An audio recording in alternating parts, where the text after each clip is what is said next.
Hello friends, welcome back to my channel. आज एक और वीडियो आपके साथ में शेयर करने के लिए आई हूँ। जो लोग फर्स्ट टाइम मेरी वीडियो को देख रहे हैं, मैं आपको बता देना चाहती हूँ, छोटी छोटी स्टोरीज, पैराग्राफ ऐसे मैं आपके साथ शेयर करती रहती हूँ, जिनसे हम बहुत सारे न्यू वर्ड सीखते हैं, अपनी वोकैबुलरी को इंप्रूव करते हैं। साथ ही जो भी ग्रामर दी जाती है, मैं कोशिश करती हूँ कि ईजी वे में आपको एक्सप्लेन कर सकूँ। सो येस, आज का हमारा टॉपिक होने वाला है एन आइडियल स्टूडेंट के ऊपर। ये हमारा इंग्लिश का एसे है और आपको एग्जाम्स में बहुत बार आता है। इसमें जितने भी सेंटेंस हम देखने वाले हैं, मोस्टली वो आपको प्रेजेंट टेंस के मिलेंगे। और देखते हैं क्या है इसके अंदर, स्टार्ट करते हैं reading. An ideal student is one who is fully conscious of his duties and responsibilities. An ideal students, N means क्या होता है? N हमारा आर्टिकल होता है, ठीक है। आर्टिकल को हम कहाँ पर यूज करते हैं, आप लोगों को सबको पता होगा, जब हमें किसी भी संख्या को बताना है। तो एन आइडियल स्टूडेंट्स यानी कि एक आदर्श विद्यार्थी।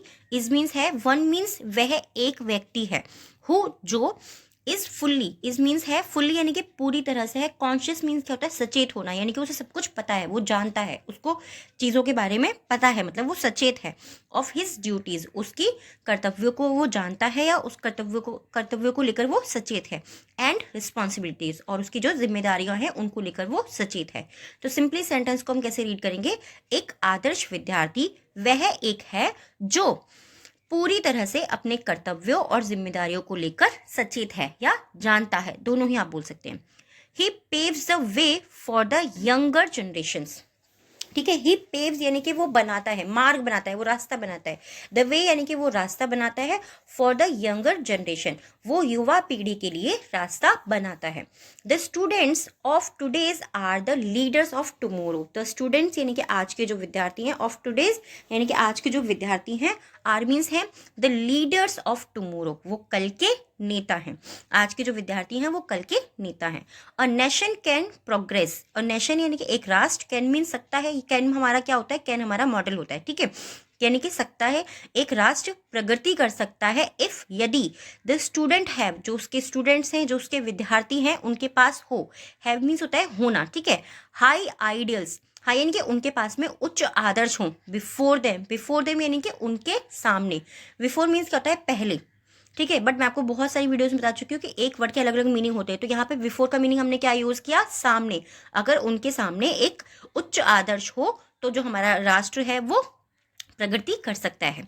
A student who score high marks, a student एक विद्यार्थी, हु मतलब जो, स्कोर्स यानी कि अंक बनाता है, हाई मार्क्स जो ऊंचे अंक बनाता है, इज नॉट नेसेसरीली, इज मतलब है, नॉट मीन्स ऐसा नहीं है, नेसेसरी यानी कि ऐसा आवश्यक नहीं है।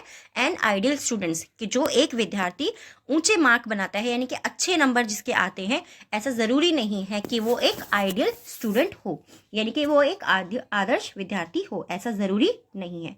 He may set a new record in the school, हो सकता है, ही में यानी कि ऐसा बोल रहे हैं हम कि ऐसा हो सकता है कि ही में सेट, वो स्थापित करे, अ न्यू रिकॉर्ड, एक नया कीर्तिमान स्थापित करे स्कूल के अंदर, अपने विद्यालय में वो एक नया कीर्तिमान स्थापित करे। बट लेकिन can prove to be a total failure in his real life. But लेकिन कैन प्रूव, वो प्रूव कर सकते, यानी कि वो साबित कर सकता है, to be a total failure यानी कि वो पूरी तरह से असफल साबित हो सकता है इन हिज रियल लाइफ, अपने वो वास्तविक जीवन में वो पूरी तरीके से फेलियर यानी कि असफल साबित हो सकता है। An ideal student should be an embodiment. Embodiment क्या होता है? प्रतिरूप होना। एक जो आइडियल स्टूडेंट होता है, शुड बी यानी कि होना चाहिए, उसे प्रतिरूप होना चाहिए of simple living and high thinking, ठीक है। उसको प्रतिरूप होना चाहिए simple living and high thinking, यानी कि सादा जीवन, उच्च विचार का उसको प्रतिरूप होना चाहिए। एम्बॉडीमेंट मीन्स होता है प्रतिरूप होना, यानी कि ऐसा नहीं कि सिर्फ वो बोलता है कि नहीं नहीं तुम सिर्फ सिंपल इस तरीके से जियो, ऐसे रहो, वो वैसा होना चाहिए, यानी कि सिंपल लिविंग हाई थिंकिंग का वो प्रतिरूप होना चाहिए, सादा जीवन उच्च विचार का वो प्रतिरूप होना चाहिए।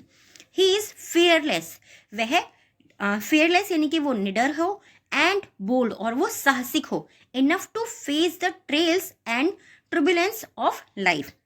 ही इज फेयरलेस यानी कि उसको फेयरलेस, उसको निडर और साहसी होना चाहिए, काफ़ी साहसी होना चाहिए। टू फेस यानी कि सामना करने के लिए, द ट्रेल्स परीक्षणों का, ये जो भी परीक्षाएं उसके सामने आती हैं उनका, और ट्रिब्यूलेंस यानी कि जो भी समस्याएं आती हैं जीवन में उनको, उसका सामना करने के लिए काफ़ी निडर और साहसी होता है। जो आइडियल स्टूडेंट होता है वो काफ़ी निडर और साहसी होता है। And ideal students live in accordance with the rules of conduct and discipline. An ideal student, एक आदर्श विद्यार्थी, लिव्स यानी कि जीवन जीता है, इन अकॉर्डेंस के अनुसार जीवन जीता है, विद द रूल्स वो नियमों के अनुसार जीवन जीता है, ऑफ कंडक्ट यानी कि आचरण के नियमों के अनुसार वो जीवन जीता है। सिंपली आप देख रहे हैं कैसे कैसे एक एक वर्ड को मिला करके हमारा सेंटेंस कंप्लीट हो जाता है। तो एक आदर्श विद्यार्थी आचरण और अनुशासन के नियमों के अनुसार जीवन जीता है। दिस इज द टाइम, यह समय है, ऑफ लाइफ, यह जीवन का समय है। This is the time of life, यही जीवन का समय है। व्हेन, जब, the foundation of character is laid, ठीक है। द फाउंडेशन यानी कि नींव या आधार ऑफ कैरेक्टर, जब हमारे चरित्र का, हम कहते हैं ना बच्चा बचपन में जैसा रहता है वैसा ही वो बड़े होकर बनता है, जैसा सीखेगा वैसा ही बनेगा। इस तरीके की कहावतें हम लोग सुनते हैं ना, तो इसका मतलब सेम वही होता है। द फाउंडेशन जो होती है, बच्चों की जो नींव होती है, कैरेक्टर इज लेड, जो ये जो समय होता है विद्यार्थीपन का, उसी समय पर उनके कैरेक्टर की, उनके चरित्र की जो है नींव रखी जाती है। इट हैज़ एप्टलाई बीन, एप्टलाई मीन्स क्या होता है, उपयुक्त होना, ऐसा कहना उपयुक्त है या ऐसा कहना सही होगा।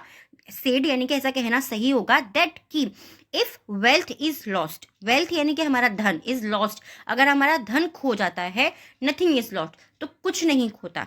अगर हमारा धन खोता है तो कुछ नहीं खोता, नथिंग मीन्स कुछ नहीं, इज लॉस्ट यानी कि कुछ नहीं खोता। इफ हेल्थ इज लॉस्ट, अगर हमारी हेल्थ यानी कि हमारा स्वास्थ्य खोता है, अगर धन खोता है तो कुछ नहीं होता। इफ, यदि हमारा स्वास्थ्य खोता है तो समथिंग इज लॉस्ट, अगर हमारा स्वास्थ्य खो जाता है तो कुछ खो जाता है। एंड अगर इफ कैरेक्टर इज लॉस्ट, अगर आपका कैरेक्टर यानी कि आपका चरित्र खो जाता है तो एवरीथिंग इज लॉस्ट, सब कुछ खो जाता है।